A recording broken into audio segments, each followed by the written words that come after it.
Growing up in a small rural Vermont town meant that my household didn't have a lot of money, but we still shared everything that we had with our extended family. That included letting my aunt and uncle and cousin move in with us when they got evicted from their house.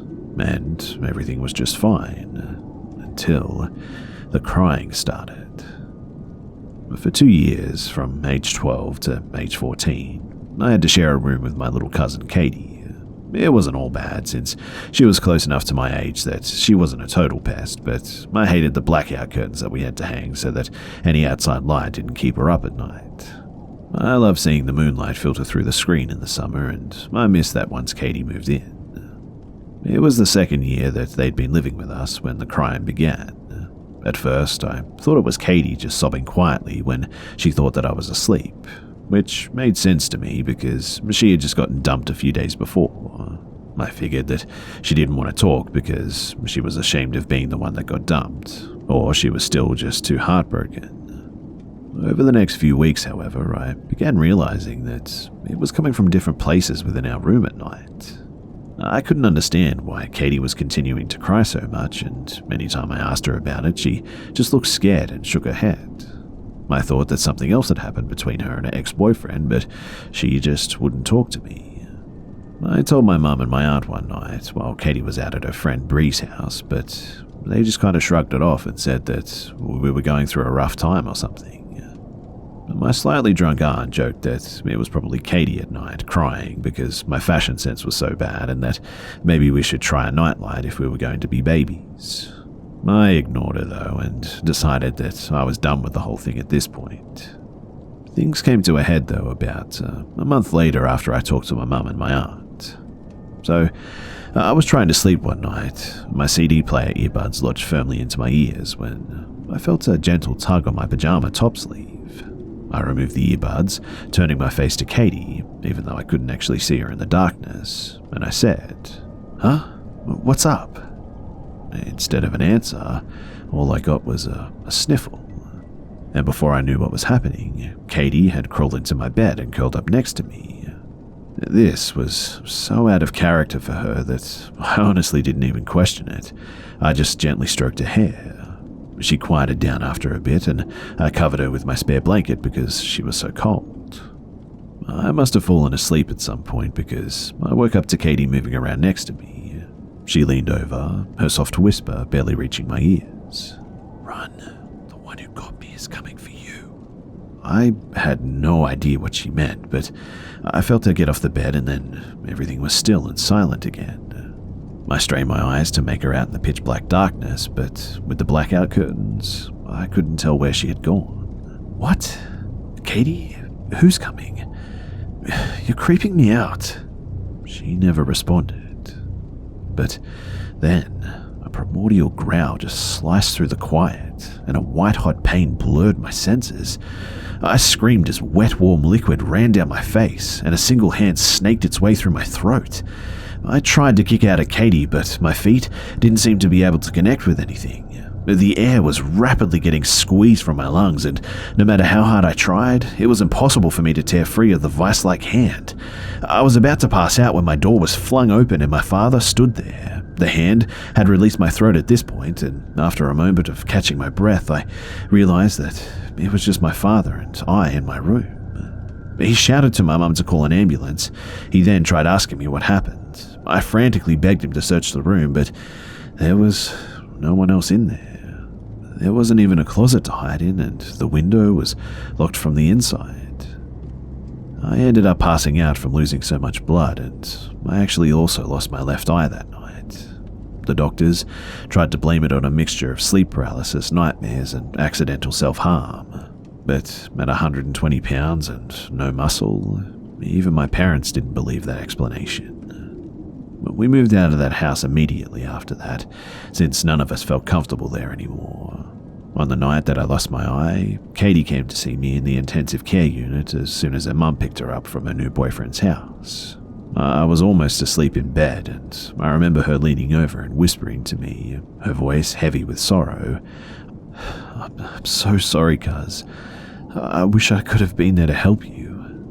Even in my drug-induced, mostly sleep state, It struck me that her whisper didn't sound at all like the one that tried to warn me about the attack. I never did have another strange experience again after that, and when we moved, I even got my own room. Since then, I've never failed to make sure that there's some sort of light on in the room, and on those rare nights when I hear crying, I always make sure to leave the house for a while. I never did figure out who warned me or why they did it, but I'm forever grateful to them. If they hadn't have woken me when they did, I honestly believe that I would have been caught too off guard to fight back at all, and I would have lost more than just my eye. I am so thankful to still be breathing, and I make sure to always whisper goodnight to my unseen savior.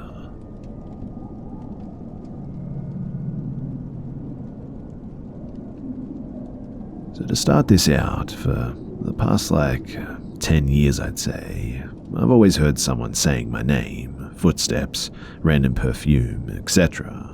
So my mum had always told me that it was just my grandma, and I thought nothing of it. New Year's around 2009, I'm 6 and I wake up to someone caressing my hand. Not in a weird way, but kind of comforting. So I told my mum about it, and she said that it was just my grandma checking in on me, since I'd never been able to meet her. I would randomly see my grandma in my dreams too, and I would always wake up in a good mood. Also, my grandpa from my dad's side died in a plane accident before I was even born, so again, I never got to meet him. So I was out in the garage with my dad the other night, and I start hearing his tools start moving. My grandpa was an avionic mechanic and loved all of this mechanic stuff, so I told my dad, and he started joking about how it's my grandpa helping me out with my car. I have lights turning on and off all the time and doors opening and closing, but I don't really have any problems with that. But now it's just starting to get weird. A couple of nights ago, I had my nieces staying at my house, both of which are around 2. They were staring off into the corner while I'm watching TV, so I asked them what they're staring at.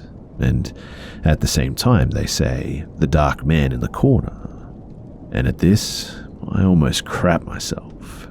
So I asked them to show me what he looked like, so they're drawing pictures of him, and it's a really scary picture. He has no eyes, his bottom jaw is gone, and half his head is missing.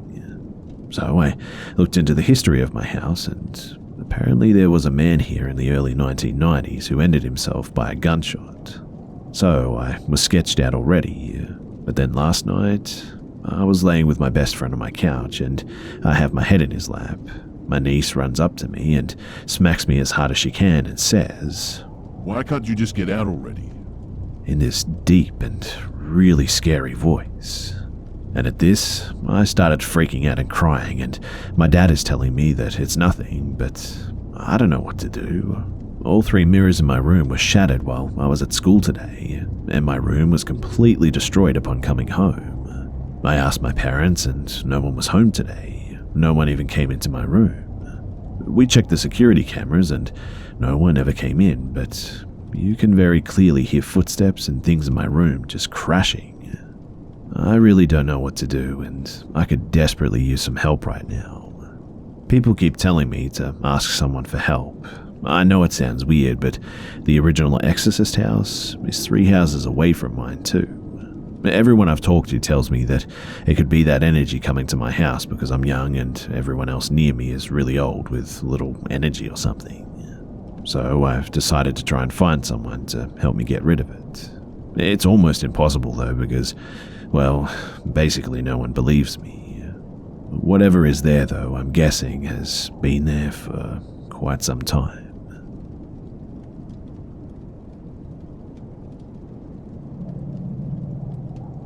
Let me start off by saying that I've had quite a few experiences with odd things happening when I was a kid, probably ranging from ages 12 to 6, I would guess, and I'll only be sharing the ones that I vividly remember.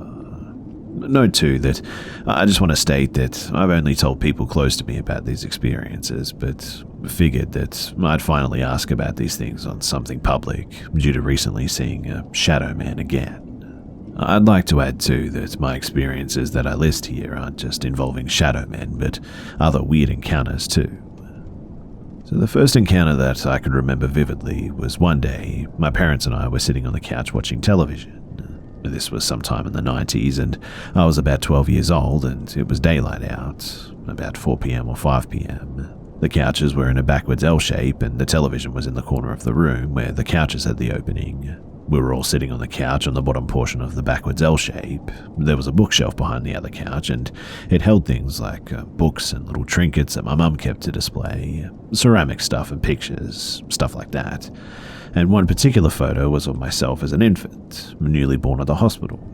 It was of my mum holding me and my dad embracing my mum with all of us facing the camera. And this framed photo literally just pushed forward off the top shelf. And it wasn't like it fell forward.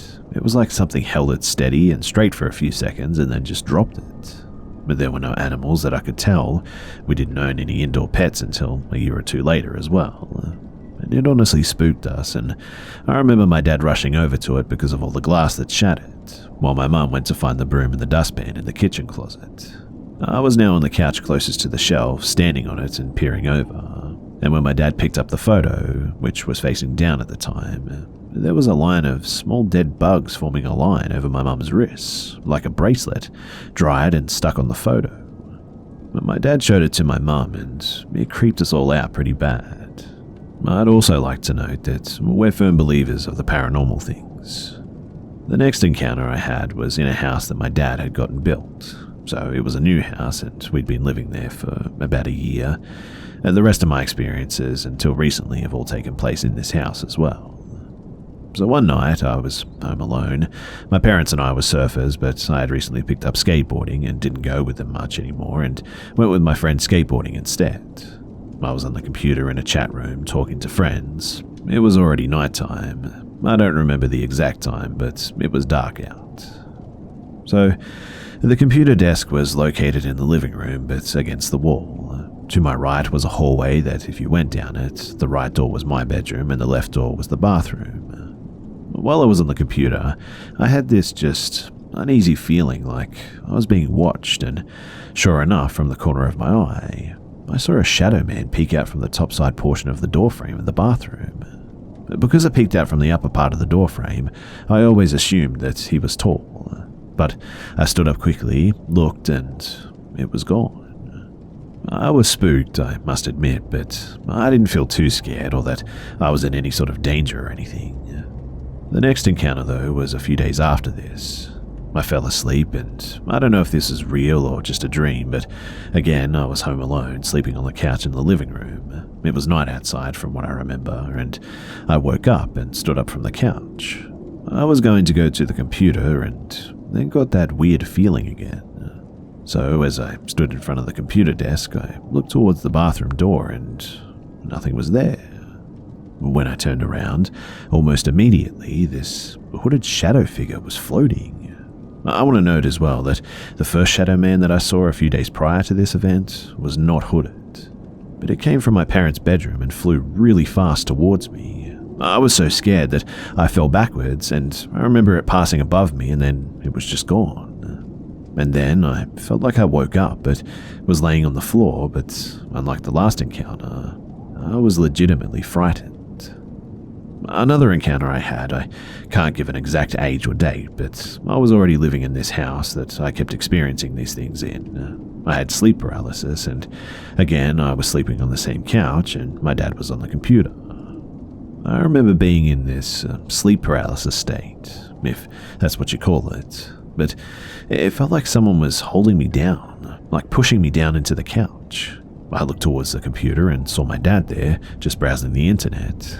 And then when I looked down to see what was holding me down, I saw 6 little demon kind of gargoyle-looking creatures. But the reason I say demons or gargoyles too is because they were all horned and had wings and were the color of stone, I suppose. But they didn't feel like rock or stone. They were each on the opposite sides of me, 2 holding my chest, 2 holding my arms, and 2 holding down my legs. I was obviously terrified and I couldn't move. So I just closed my eyes and waited for it to end, and when it did, my dad was still on the computer, and other than feeling frightened, I wasn't harmed or didn't have any ill effects.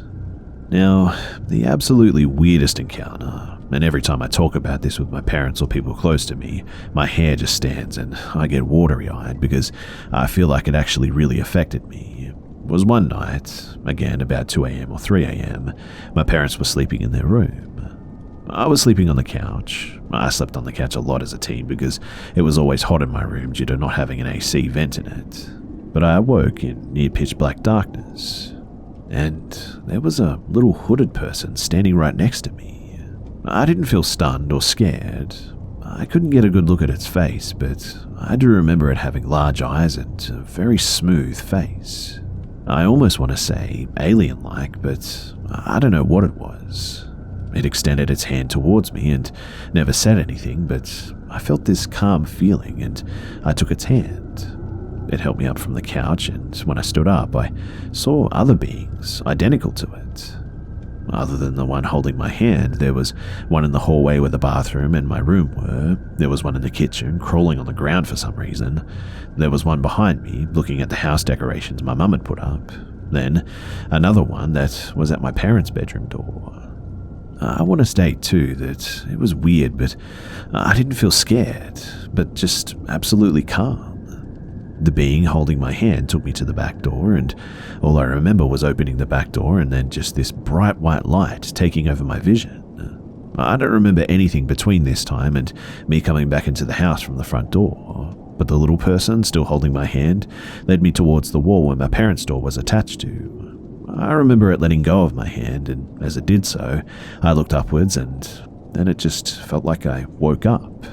And what startled me was I wasn't expecting to be standing, and I immediately just crumpled to the ground, my legs feeling completely wobbly. On the way, I hit my head against the wall pretty hard. My parents' house's interior is all drywall, so it was hollow and loud. And I remember as I just laid there, I saw my parents run out of their room, and upon seeing me on the ground, a look of horror on their faces. I told them about what happened, and I believe it was the final straw for them, so they asked a preacher from their church to come and bless the house. I'd like to state that I've told my parents about each encounter that I've had when it happened too, so they knew weird stuff was going on at this point. And ever since the house was blessed, I never experienced anything too weird again in that house. I eventually moved out and on with my life, moved around quite a bit. I was in the military for a while. And well, recently, about 20 years later, I think, I was in the kitchen at night, about 2 a.m., and not in the house that I grew up in, but the current house that I live in thousands of miles away, pouring myself a glass of milk, when, from the corner of my eye, I saw this tall shadow man, well above 6 feet in height. It spooked me because I saw it raise its hand from the corner of my eye, as if it was reaching for something, not towards me though. And my first thought wasn't that it was a shadow man, but that it was a home intruder because I saw it so vividly from the corner of my eye. When I turned to face that direction, it just completely vanished. And the hair stood up on my arms immediately because it reminded me of my previous weird encounters that I've had in my life. And so, this is what's made me share these things publicly, to ask if anyone has had anything similar happen to them, or what people think these encounters could be, or even why I'm encountering these things, especially since I haven't really had anything too weird happen in like 20 years. I would also like to add too that I have a small dog that sleeps with my wife and I on our bed, and sometimes around 2 a.m. or 3 a.m. again, he would just start growling and looking upwards towards the corner of the room where our door is. We never see anything, but my dog isn't really a barker and is super friendly.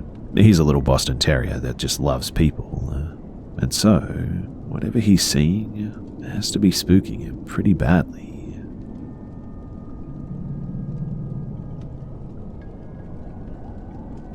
My mother had recently gotten proposed to by her boyfriend Dan. Dan is a 6-foot-tall man, my mother was around 5'4", and me, being the shortest female in the family, just came short of 5'2". Keep in mind that I am not very built either. So Dan and my mum have always wanted an outdoor wedding in the forest in northern Arizona. They'd set aside a weekend where they would go look at a campground and places to have the wedding take place. But they invited me to go with them on this trip to help pick out some spots, and without hesitation, I agreed because I loved going up north. So we packed up the car with all the camping stuff and we took off. My mum had told me that I'd be sleeping in my own tent, and she was giving me a gun because it was bear season. Dan and I looked at each other and kind of laughed, knowing that we wouldn't see anything like a bear, but more likely a mountain lion. But even then, it was pretty far-fetched to see anything. It was a long drive since we lived in the middle of Phoenix, but I didn't mind since I had a lot of games on my phone and food to snack on the way up.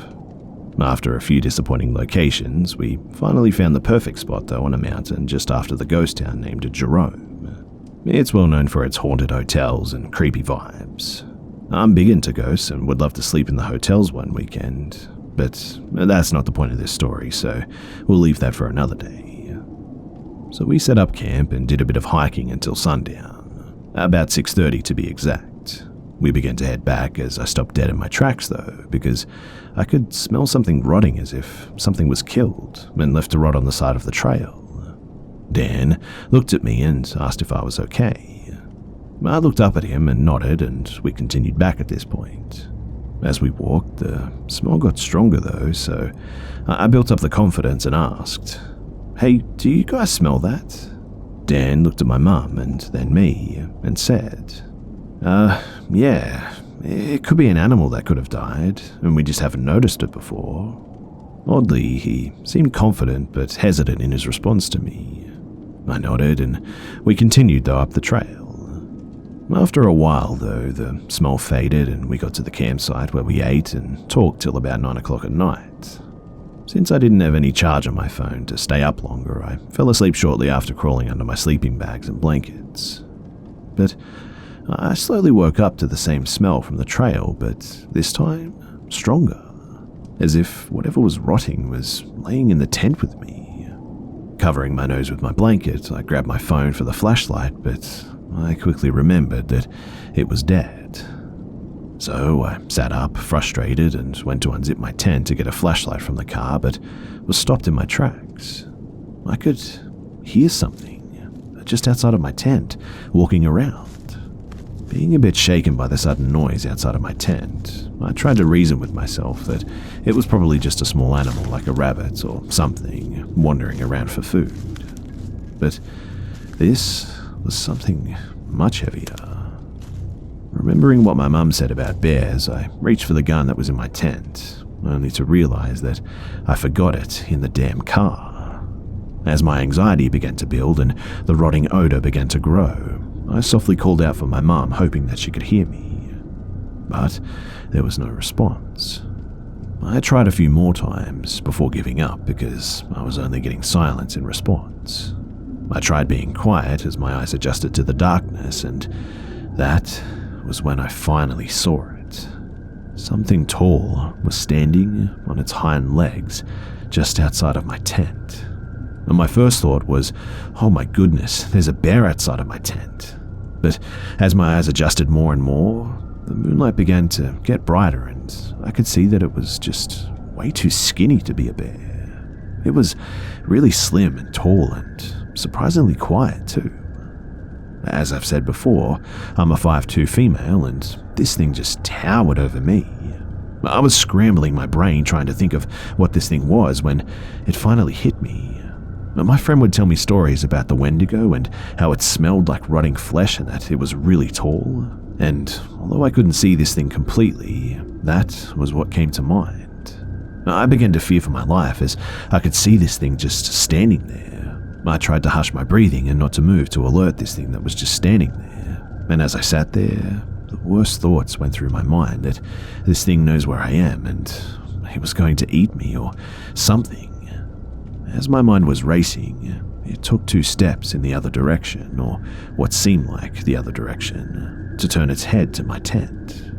But the only thing going through my brain was, oh crap, and it felt like an eternity that this thing just stared in my direction before it slowly went back the way it came. I waited for about 20 minutes before I slowly began to breathe like normal again and plopped back onto my blankets. Obviously, I didn't sleep that night, and when daybreak came, I told my mum and dad straight away what happened. But, of course, they brushed it off and said it was nothing. We did pack our things and took off after that, and as we were getting back into the car, the rotting flesh smell came back really strong. The panic shot through my veins again, and as we drove off with me at the edge of my seat, my mum turned to Dan and said, "Yeah, that smell was definitely a deal breaker. I guess we'll just have to find another spot, hey?" I sighed in relief that I'll never be going back there again to encounter that thing. Or, heaven forbid, have anyone from the wedding have that happen to them.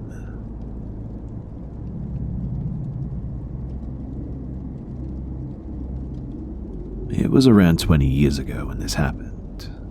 So, I grew up next to let's just say a very creepy 300 to 400 acre forested area in Middle TN, USA, for some location context.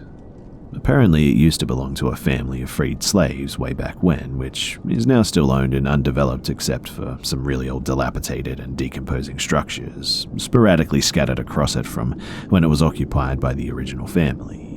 My brothers and I used to go hiking into the woods and found these places, but we stopped because, well, that part comes later.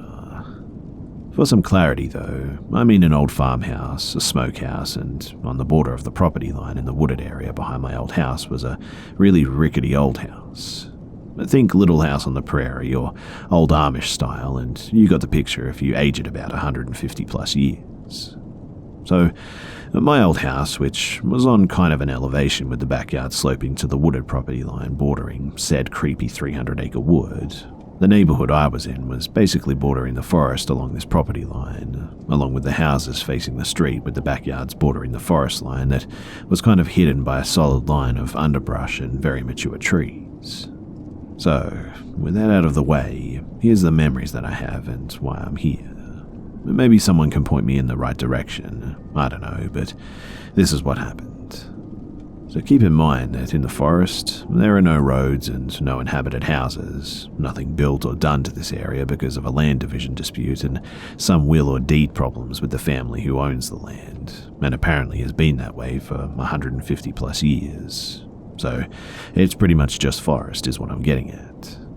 My sister and I were out playing in our backyard near the property line where the creepy-ass falling down little prairie-looking house was when she spotted an old woman in the old dilapidated house behind the edge of the property line. The front of the house was broken down and you could see clearly into it, and it had 2 stories. It was kind of like a cutaway from a dollhouse where you can take off the front and see all the rooms. So this 70 to 80-year-old woman was just sitting on a green lawn chair watching us from the 2nd-story loft. Well, we were young, maybe 7 to 8 years old, so we didn't really notice some of the more peculiar aspects of this scene. We'd been playing for a few hours and would have seen someone walk by carrying a green lawn chair because we had a clear view of the old house and you couldn't really get to it unless you either came up from our yard or you hiked through a crapload of woods. And an elderly woman dragged a lawn chair up a rotted-out ladder to the 2nd story of a rotted-out loft and was just chilling and watching me and my sister? I don't think so. But of course, my sister goes and says hi. She finds out that she speaks and said that she used to live in that house a long time ago. She looked fairly normal for an old person, but the face was indistinct to me, like I couldn't really get a solid look at it for some reason. I got uncomfortable at this and we said goodbye to the creepy old lady and left when I basically grabbed my sister and we went back to the house. Now, this all bothers me because no one has lived or been doing anything in this area of the forest for over 150 years. And no one could have or should have been living there. There's no records of it or anything. Also, I know for a fact that there was no roads or trails or anything going to that old house. Even now, thanks to Google Earth, I can confirm this. So then, how did this old woman just appear and disappear like she did? because as we were walking back to the house, I glanced back at the property line about 80 yards back to the old house, and the green chair was there, but there was no old lady. She didn't pass by us, didn't hear her climb down, nothing. I had a clear line of sight, early afternoon, no overcast, and it was well lit, but she was just gone. I did some research from when I had to sell stuff door to door for school and whatnot. Couldn't find a similar person on my street or even the next one over in the neighborhood. So, yeah, to this day I have no clue what happened that day. The second event happened maybe a few times to me in middle school, but sometimes when I was walking home from the bus stop at the end of the street. The tree line and the underbrush along the backyards of the houses that bordered the creepy forest started to have glowing red dots in sporadic clusters and resembled to me like tiny little orbs of red dull light that appeared along the underbrush and followed me home. I thought it was maybe berries, but no. I hiked through the area with my brothers and there's no berries or pretty much red anything ever in there. Not holly or seasonal fruiting bushes or animals, because we had some squirrels, foxes and deer, but that was about it. I couldn't explain it then, and I still can't now. I just remember running home whenever I saw the lights in the underbrush along the tree line appear and hide in my house as fast as I could. One time I was brave enough to go up to the bushes as well. The light just disappeared before I even got close. No sound, no wind, nothing but a kind of cold chill, I suppose. Which at the time was weird because it was late spring or early autumn when it happened to me, and it stays pretty dang warm usually. I could never find any evidence as to what it was though. No berries or critters or some wackadoo waving around red Christmas lights or anything. This memory still gets me a bit. And the third memory I have is I always felt like I was just being watched. So, my old house was, old, 30 years or so I suppose. Never really got the cold spots or other classic signs someone is making stuff up about having a paranormal encounter. But every now and then when I was alone in my old house, usually the basement or occasionally outside in the woods, I got the sensation that something or someone else was just there, and every time before I felt that sensation, I started to get afraid. A little first, but it would continue, and I'd be in a full mad dash away in full adrenaline mode whenever I realized what I was feeling. This happened more than I liked. I hated it, and I thought I was losing my mind, to be honest with you guys.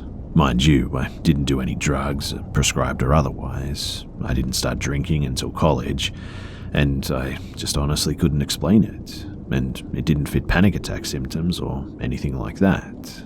I've been checked out numerous times and looked at my medical records and couldn't find anything to explain it from a biological perspective, and it was just really weird. Anyway, I got a few more jarring memories, but these are the ones that I'll share for now because this has become pretty long. If I get any interest, I may post the rest and what eventually happened with everything that went down. But thanks for listening.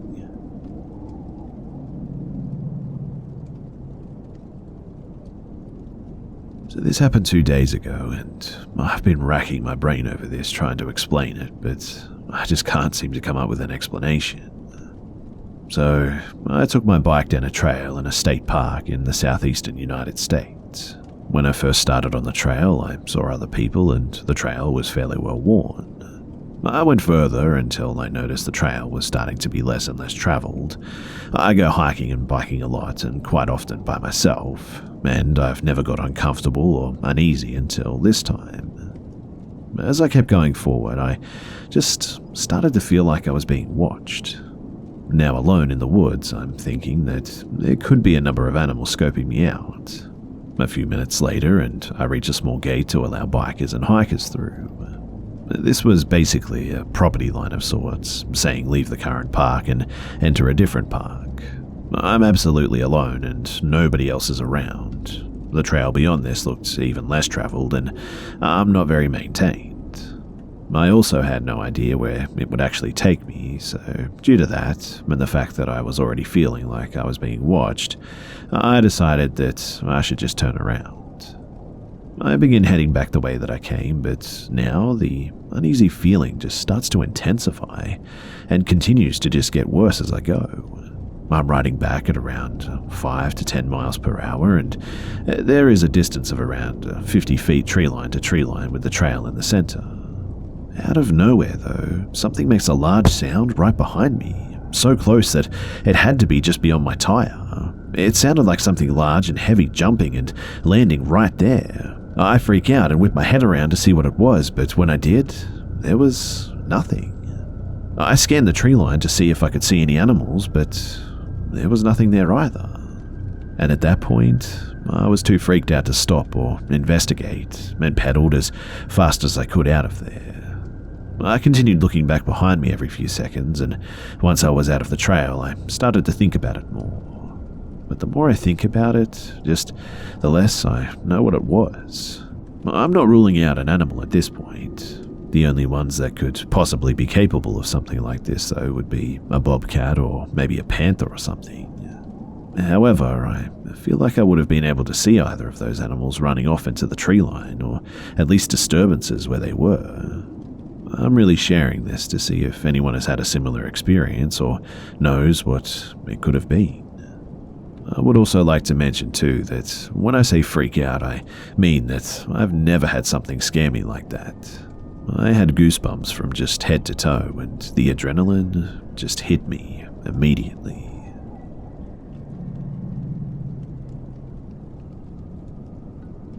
So for some background, I know this is going to sound weird, but I know an entity who I called Spirit. He used to always be around me when I was a kid, which is when this story takes place. Spirit was my imaginary friend as a child, but he was different from any other imaginary friends that I had. I didn't need to think of any responses for him. He was completely opaque, and when I woke up at night, groggy as all hell, he'd always be asleep next to me. He was kind of like his own thing, more reality than imagination as a kid.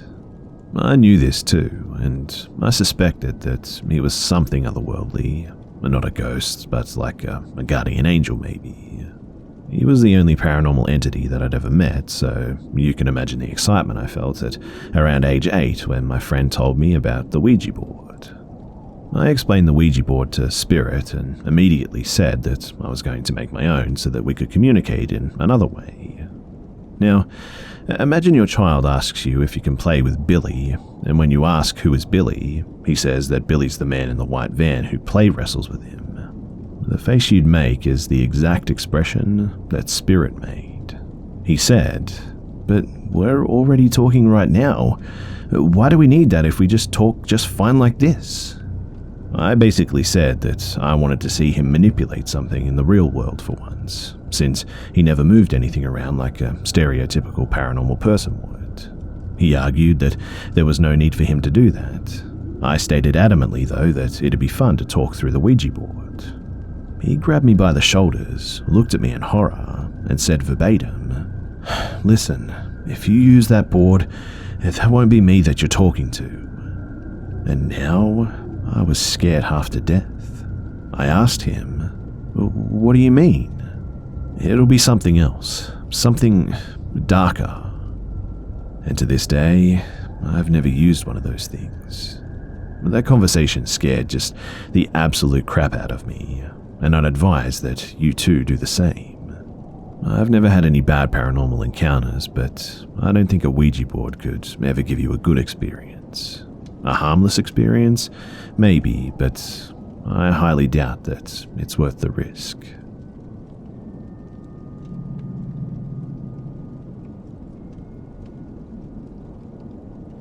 Let me give you guys a little bit of background first. I'm an 18-year-old male, I'm 5'10", and I'm not the biggest guy, and I've been hearing and seeing things since I was 6. This story takes place in the 4th house that I lived in, currently in my 5th, and was where the activity really picked up and actually scared me pretty much half to death. But to the best of my recollection, my first accounts of the paranormal was when I was 6 years old and I heard footsteps in and around me when I would be in the basement, and then something had grabbed a pile of papers of my drawings off my dresser in my room and threw me against the adjacent wall. It didn't help that my aunt had a dark entity in her basement who took the form of a large imposing man as well. I never saw him, but apparently my cousins did. And if we stand to be down there for more than a minute, we would just sprint back up the stairs. This all took place in my second house. Then, in my third house when I was 12 or so, the visual phenomenon started to occur. It was here where I saw doors open and close, shadow figures on 2 occasions, and an apparition, a tall and lanky male in a striped shirt and jeans, in the corner of my eye. But after that, the occurrence just stopped for years. I honestly thought that I wouldn't see anything again, but I have never been so wrong in my life. So it was about 2 years after I moved into my third house, 2017. I was about 17 at the time. So, I had an unfinished basement, concrete walls, no drywall, and completely open area. In this basement, there were 3 light bulbs. The shape of the basement was almost a deformed kind of O shape, and the lights were placed at the ends of the U and one at the middle. And so, whenever I went to work out in the basement, only the light bulb in the space in front of me, one of the end ones, would start to flicker or flash, sometimes fast, other times not. It would only happen when I stepped into the treadmill and would keep going until I just stepped completely off, even if the treadmill was off. Then I would occasionally see a shadow in that space when I wasn't moving. This shadow would pick its head up from the boxes and then duck back after I'd noticed. And my cat, I have 2, would also look over and sometimes look into a space as if someone was just standing somewhere. However, these lights were the occurrences that led up to what happened next. So, it was a Sunday night in summer at about 1 a.m. or later, I'd say. I was watching comedy YouTube videos and working on pieces of digital art. Art is the way that I make a little bit of income. Out of habit, and also so I can hear my family if they call me whenever, I had my headphones off of one ear and it was pretty much dead silent. My cats were with me at the time and both were asleep next to me. And it was after a little while that I hear a blood-curdling scream as if murder had just occurred downstairs. Only a few seconds after the scream and taking my headphones off, I heard a woman's voice. Now, to my best recollection, the voice of the woman was corresponding to the scream and said, "Why are you screaming?" So, I'm practically floored and I have to investigate, obviously. I walk out of my bedroom and down the hall to the loft area and the staircase. At first, I tried to rationalize that maybe my sister had had a nightmare and my mum woke up and was checking on her. So I checked her room, which was upstairs, and lo and behold, my little sister was just laying in bed, asleep, having passed out while watching makeup tutorials or something. Officially creeped out, I head to the stairs and lean over the railing. And I'm just met with complete and utter darkness. There were no lights on, no glow from the TV, nothing. At this point, I'm just a mix of confused and concerned, but will myself to just go back down to my room. So I settled back down into my bed and continued on with the commission that I was on. But this time, I kept my headphones off and worked in silence, my senses definitely on high alert now. And it was about 15 minutes or so before the activity continued. Surprisingly loud footsteps started up the carpeted stairs and up into the loft area. And it was then that I'm pretty sure I paled a few shades. A male voice sounded from the left, and I could tell it wasn't my dad, and it definitely wasn't me. So I go into protective mode since, unlike my room, my little sister's room is accessible from the loft. I grabbed the only weapon I had in my room, a switchblade, as I thought that a possible intruder was in the house. I texted one of my exes, we're all still friends, who was still awake in the group chat that we had. I told him what was going on and that if I didn't answer in a certain time frame, saying that it was okay, to quickly call the police. So, I searched the house quietly and without trying to make too much noise, and I just couldn't find anything or anyone. I looked on all the levels of the house and looked to see if there was a car outside, if the doors were open, a window cracked, anything. But there were no signs of any intrusion. These events were definitely creepy, but were only the starting point of what was to come. So, as the months passed, there was the usual flickering and shadow in the basement, but I just figured that the light was just a wiring issue and was trying to be logical about it. That was, until it started answering questions. So I was messing around once after I was working out and was like, fine, if someone is there, make the lights flicker twice, or something like that. And, to my surprise, it did it on command. However, I never asked more questions as I didn't want to get involved with whatever that was. But it kept going, and I heard footsteps on several occasions in the hall. A shadow figure came up from behind me, another scream one night, and something touched my hand at one point too. In fact, there was so much activity occurring that I kept a journal on my phone of the time and the dates of these occurrences to see if I was crazy or not. And after about a month, I was pretty ticked off and started bad-mouthing whatever it was when I was in the basement. And instantly regretted it. As soon as the final words escaped my lips, I just felt an immense burning sensation on my hip, under my clothing. I pulled my clothing away and was greeted by a scratch running about 5 inches, starting at my hip and ending just above my mid-thigh. Then, about 2 days later, at about 1:30 again, I was asleep in my room and heard the papers on my desk just start rustling and moving around as if someone was going through my stuff. My first instinct is that it was my kitten, who is extremely mischievous, so I looked over. But again, there was just no one there. I roll over into my stomach and look at my tomcat, who is on the bed with me, and he is looking wide-eyed behind me and starts to puff up like one of those Halloween decorations. And then a low growl comes from his throat. I was about to speak to him when I feel what felt like 2 hands on my shoulder blades and a pressure on my lower back like when someone sits on you. It honestly felt as if one of my friends was sitting on me after we tussled or something. My first thought was, am I experiencing sleep paralysis or something? I've never had sleep paralysis, but my mum definitely has it. And that was when I realized that I was definitely awake and was even able to move, so it couldn't be sleep paralysis.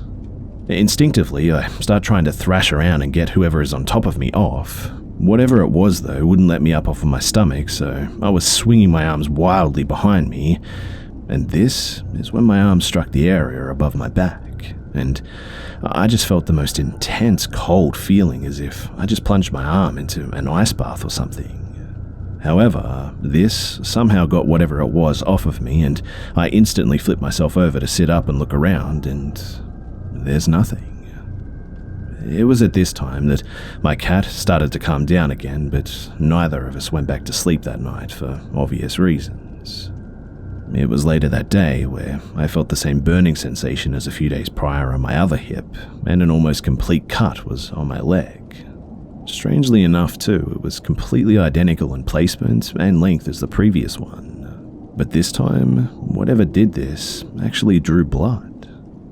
And it was at this point that I had had enough, and I took every kind of measure that I could to keep this thing at bay. Luckily, this seemed to stop it, and we actually moved out 2 months later or so. Whatever was there didn't follow me to my new house, and I've been able to live 2 years without these experiences and be at peace. There are times where I wonder what that thing was and wonder what it wanted. Did it only want to hurt? Was it trying to do something else? I don't know, and even with this curiosity, I don't want to find out. Was I going insane? Was it all just in my head? From what I heard, a new family lives there now, and I wonder if they've experienced anything like I did. Also, please feel free to ask me questions if you guys want, because I would like to discuss this with people if they wish to. But thanks for listening.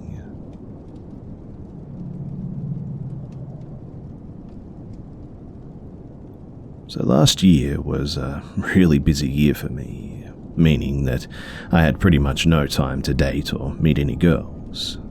Due to my busy schedule, I decided to make a Tinder account. I've never had any experience with such app or online dating, and I didn't actually plan on meeting up with a random girl to go on a blind date or anything. I just wanted to see what all the fuss was about and if it actually worked. So, the app still being something new to me, I matched up with this really pretty girl. She seemed short, light-skinned, and had a really nice smile. Her account wasn't a catfish of any sort or fake profile. It seemed genuine and legit. I know at the time that I don't actually want to hit it off with this girl in this manner, but she was pretty hot and I said, screw it. So I slid into her DMs with a simple, hey, and a couple of hours went by and we got each other's Snapchat users and phone numbers and whatnot. We exchanged Snapchat photos and I was confident that there was no way that her Tinder account was a fake. I felt better too knowing that for some reason. She said that she lived in the city that was about 25 to 30 miles north of mine. I also had nothing planned for the next day and neither did she, so we decided to meet up at her house the next day to mess around. So the next day came by and we planned to meet up at around 10:30. The neighbouring city where she was from was about a 30 to 45 minute drive from my place, so around 10 p.m-ish I'd say, I decided that I should start driving over. As I'm driving over, I get a phone call though from her telling me to instead to come over at a later time, around midnight. To be honest with you, I didn't really mind since I have friends who lived in her city, so I paid them a visit while I waited for her. 11:45 p.m. rolled by and I started to drive to her place. My friends didn't know what I was up to, but they just thought that I popped in to visit them randomly. And so, this girl sends me her address, and at the first address that she had sent me, led me to this upper-class suburban neighborhood. I reached the address, and it was close to what I would describe as pretty much a white mansion. I called her to tell her that I was parked on her driveway, and I asked her to come outside so that I could assure myself that I was at the right place. But then she said, I don't see you. Are you sure you followed the directions? Well, to avoid any more stuff-ups, she just sent me her current location through iMessage. At first, I kind of found it odd, but I followed the directions to the location anyway. Midnight rolled by and I was on my way to her current location, which was actually kind of far off from the address that she had originally sent me. And as I'm driving, the directions are telling me to drive off the path and onto a dirt road surrounded by cornfields. This obviously spooked me a little because I was now in the middle of nowhere and I was about 10 minutes away from any civilization. Red flags started to go off in my head, but I ignored them because, well, there was no way that her account could have been set up like that. I mean, I had seen pictures of her on Snapchat and you can't Photoshop those as far as I'm aware. So, after driving through a really dark road through the cornfields, the directions led me to a broken down old house. It honestly looked completely uninhabitable. There were no cars outside or in the driveway. The only light that I saw on was the porch light, and I called this girl to tell her that I was outside. She replies with, okay, I'll be right out. On a side note too, I'm a pretty big dude and I train every day. I'm not intimidated by pretty much anyone, but there are some situations where you're pretty much helpless and have no option but to evade for the fear of your life. So, I'm waiting by my car and then I see this figure come out from the door and it was dressed like a nun. Black veil, long black dress, voodoo charms, and she's also holding a voodoo doll on her left hand. I was pretty spooked out, but I honestly thought that it was just a prank. I gave it a few seconds for the camera to pop up, but the person just stood there. And it was at this point that I slowly started to realize that this was not a prank, because a few seconds later, I saw another figure in a similar black outfit peeking out of the door, and then starting to make a run towards me with a machete. I didn't even bother trying to fight back because I knew that I was probably going to end up gutted or skinned alive by these psychos. I immediately jumped into my car and floored the hell out of there, and then I heard a gunshot a few seconds later behind me. I'm in my car screaming prayers with tears in my eyes because I was hoping to drive away with my life at this point, and then her number kept calling me as soon as I left. I blocked it, and then another number started to call me, and I blocked that as well. Eventually, I got away and calmed myself down, and I ended up staying over at my friend's house that night.